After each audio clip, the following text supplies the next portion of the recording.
Okay, let's try this again. Second attempt at recording, but that's fine. Okay, so I'm going to explain the magic behind this magic lantern and why I made it.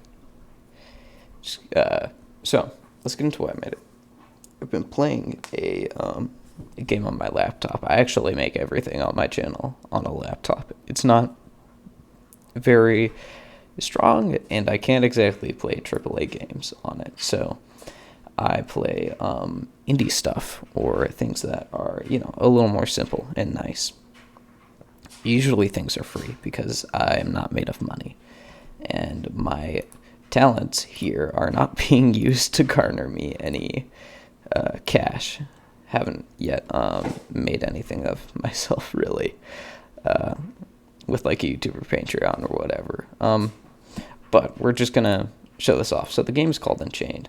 It's a very cool indie game, but the main mechanic is that your lantern is your strongest weapon, which I find fascinating. And so I really liked the lantern and the way it looked in the game.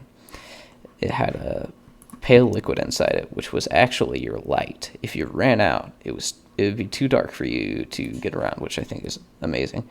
A chain that extends infinitely, and the closer it gets to the lantern, the more it looks like it's made of the same material. That's how it works in game as well. It turns into a bright, vibrant material, nearly the same as the liquid inside of the lantern. So I'm going to explain to you how this all works. Okay, so for one, let's talk about the liquid real quick. The liquid in the lantern is actually a cube. And what's happening here is I have another cube, another shape really, that is cutting out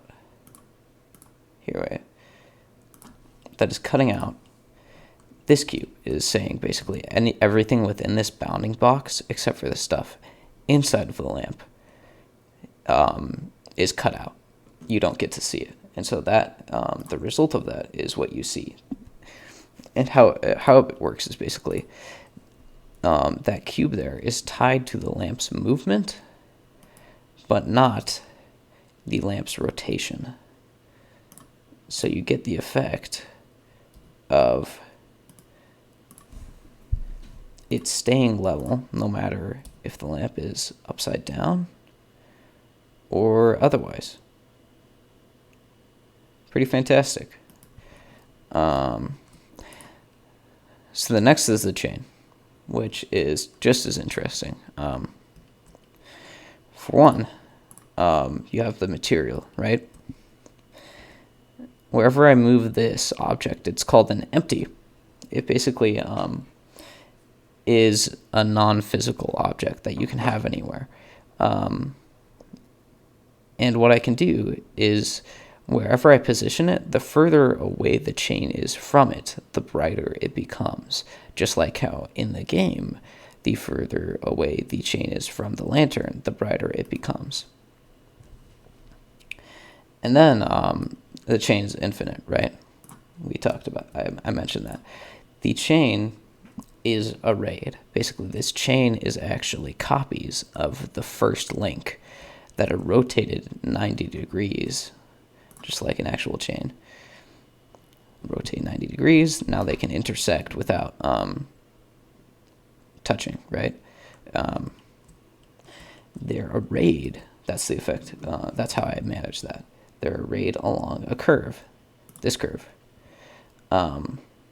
which I am controlling the curve with these things that are called bones. So I can pull on a bone and it lengthens the curve. And how this works is basically, instead of telling the computer to make a certain amount of links, I have told it to fit the length of the curve. So have as many links as would need for you to cover the length of the curve. And then I have another modification here that tells it basically follow the path of the curve. So curve along the curve. And there you go. Now I have something that follows this curve that I have tied to several bones. And I even have a bone that is tied to the end of the curve and the lamp. So you can move it about and extend it fairly easily without much complication. You can rotate the lamp. And that's the whole system encapsulated in itself. I think it's pretty fantastic, and it's honestly one of the things I'm most proud of in recent memory.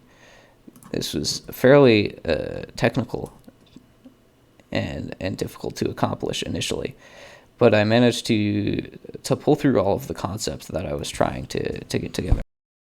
Anyway, I'll put several renderers of the version that I made earlier. That was more HD. That was nicer looking, so that you guys can see it in all of its high definition glory. And thank you for watching.